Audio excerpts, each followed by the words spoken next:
Hello students, welcome back to my channel Anirban science fair. और मैं आज आप सबके लिए दोबारा बैलेंसिंग केमिकल इक्वेशंस के सेकंड पार्ट लेके आ रहा हूं। और इस पार्ट में आप लोग को मैं एनिमेटेड वे में बैलेंसिंग इक्वेशन समझाने का कोशिश करूंगा ताकि आपका कॉन्सेप्ट एकदम क्रिस्टल क्लियर हो जाए। आशा करता हूं आप सब इस वीडियो को एंजॉय करेंगे और इससे पूरी तरह से आपका कॉन्सेप्ट बहुत ज्यादा ही क्लियर बनेगा। ठीक है, तो आज बिगिन करते हैं। पहला तो हमें जानना है कि हम बैलेंसिंग इक्वेशन क्यों करते हैं। क्या बैलेंसिंग इक्वेशन हम करते हैं ताकि सिर्फ हम एग्जाम में पास हो जाए और हमें अच्छा मार्क्स मिले? डेफिनेटली नहीं। हम बैलेंसिंग इक्वेशन करते हैं ताकि law of conservation of mass को हम सेटिस्फाई कर पाए। Law of conservation of mass क्या बोल रहा है? In any chemical reaction mass can not be created और destroyed but it can only be transform from one type to another.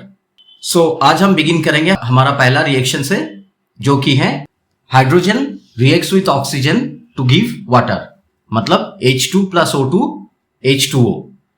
तो इस इक्वेशन में आप लोग यदि देखेंगे ठीक से तो number of hydrogen atoms on the reactant side में कितना है? 2 है। और number of oxygen on the reactant side कितना है? 2 है। एंड प्रोडक्ट साइड में हाइड्रोजन के एटम 2 है, ऑक्सीजन के एटम 1 है। मतलब क्या हुआ कि आप यदि देखेंगे तो हाइड्रोजन दोनों तरफ इक्वल है बट ऑक्सीजन इक्वल नहीं है, क्योंकि रिएक्टेंट साइड में 2 ऑक्सीजन है एंड प्रोडक्ट साइड में 1 ही ऑक्सीजन है। तो अभी हमें उसको इक्वल करना है। तो उस दिन मैंने बताया था कि इक्वलाइज करने के लिए क्या करते हैं, हम मल्टीप्लिकेशन को यूज करते हैं। तो क्योंकि रिएक्टेंट साइड में 2 ऑक्सीजन है और प्रोडक्ट साइड में 1 ऑक्सीजन है, we will multiply the product side में जो आपका 1 ऑक्सीजन है into 2। So 1 into 2 will give you 2. So that 2 is our coefficient. So now we put that 2. So we see that the number of oxygen in this equation is not equal. We have to make the number of oxygen atom of the reactant also equal. So we do it by multiplying it with 2. So now we have got the coefficient as 2. We write it before the formula of water.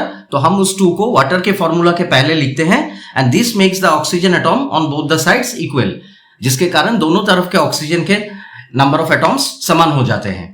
But at the same time जब हम ये oxygen के लिए 2 लिख रहे हैं water के पहले, तो अब हाइड्रोजन का वैल्यू चेंज हो जा रहा है। Hydrogen is becoming now 4, 2 into 2 4।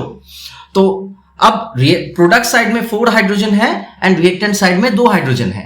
तो अब रिएक्टेंट साइड के हमें हाइड्रोजन को फिर 4 बनाना है, तो we will multiply it with 2 and ultimately we will get 4।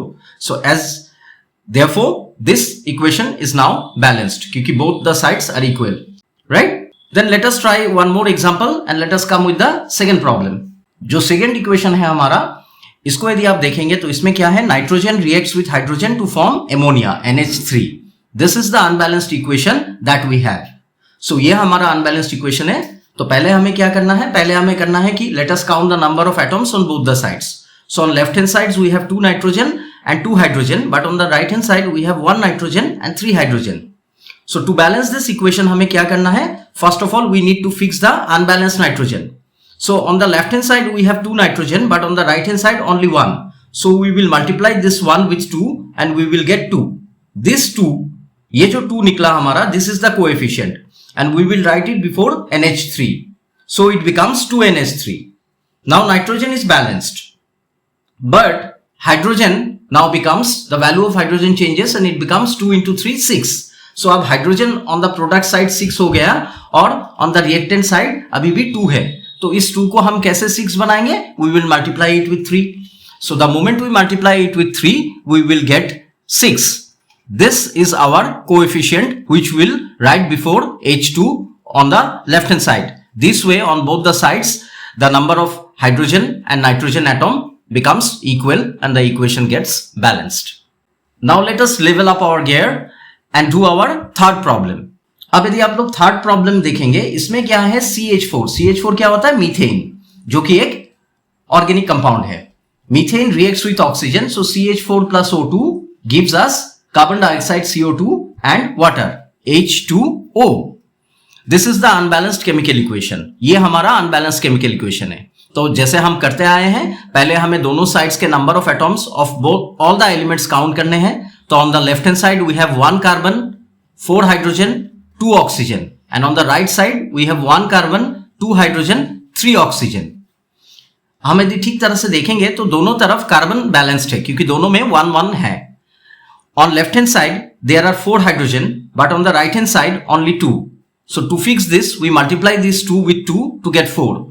This multiplicand is our coefficient. So ये जो multiplicand हमने यूज किया है वो ही हमारा coefficient है, and we will write this 2 in front of H2O. So now hydrogen is balanced. Now let us calculate the value of oxygen, and we will see that the value of oxygen, it is 2 from carbon dioxide and 2 from water. So we have total 4 oxygen atom. This is not balanced. In order to balance, we multiply the 2 oxygen on the left hand side with 2 to get 4.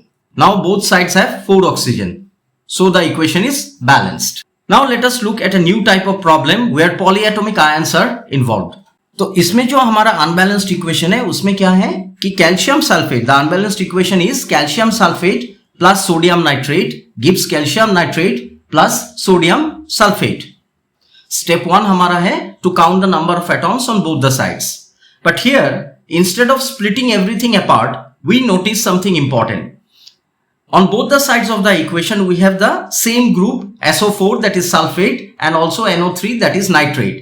तो ये sulphate और nitrate क्या है? ये polyatomic ion है.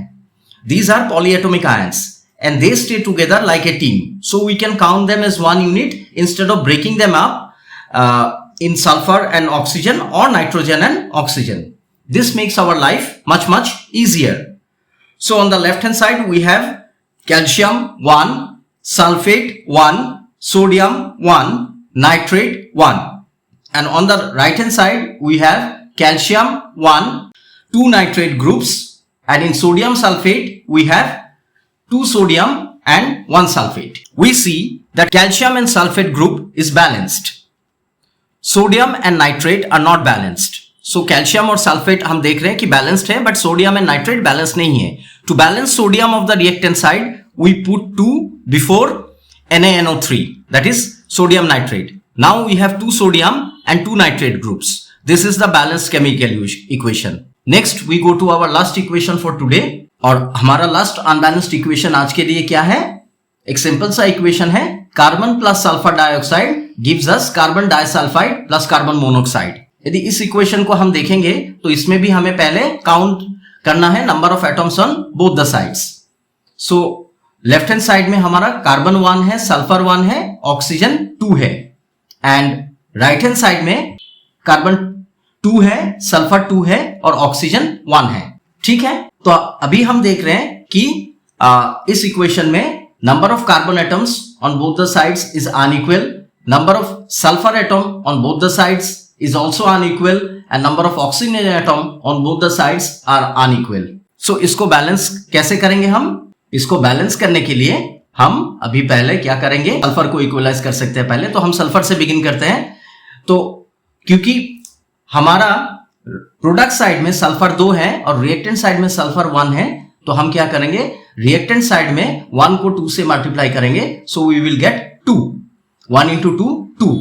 This 2 is our coefficient, जो कि हम सल्फर डाइऑक्साइड के फॉर्मूला के पहले बैठाएंगे. द मोमेंट हम सल्फर के लिए 2 बैठाएंगे, हमें दिखाई देगा कि अब ऑक्सीजन का वैल्यू चेंज हो गया. ऑक्सीजन हो गया 2 into 2 4. सो ऑक्सीजन अब रिएक्टेंट साइड में 4 हो जा रहा है, और बट हम देखेंगे कि हमारा प्रोडक्ट साइड में ऑक्सीजन 1 है. Is not it? Reactant side में 4, प्रोडक्ट साइड में 1. तो अभी हम क्या करेंगे, प्रोडक्ट साइड में हम 1 जो है उसको इंटू 4 करेंगे, तो इट विल ऑल्सो बिकम 4. सो अब oxygen in the product side is 4, but at the same time क्या हुआ, साथ में कार्बन का वैल्यू भी चेंज हो गया. कार्बन अब कितना हुआ, कार्बन मोनोऑक्साइड में 4 कार्बन हो गया, और हमारा जो कार्बन डाइसल्फाइड है उसमें 1 कार्बन है, तो टोटल 5 कार्बन हो गए. So on the product side we have 5 carbon and on the reactant side we have 1 carbon. अब इस 1 को हम क्या करेंगे, into 5 मल्टीप्लाई करेंगे to get the coefficient. So that 5 we will write before the carbon on the left hand side, and hence the equation is balanced. So I hope everyone आपने समझा कि बैलेंसिंग इक्वेशन कैसा कर सकते हैं हम लोग, और ये आप लोग को हेल्प करेगा आपके एग्जाम्स में to solve the questions on balancing equation. Thank you everybody. We will meet in the next class with the types of reactions, and we'll try and complete the chapter in the next edition. Thank you everyone.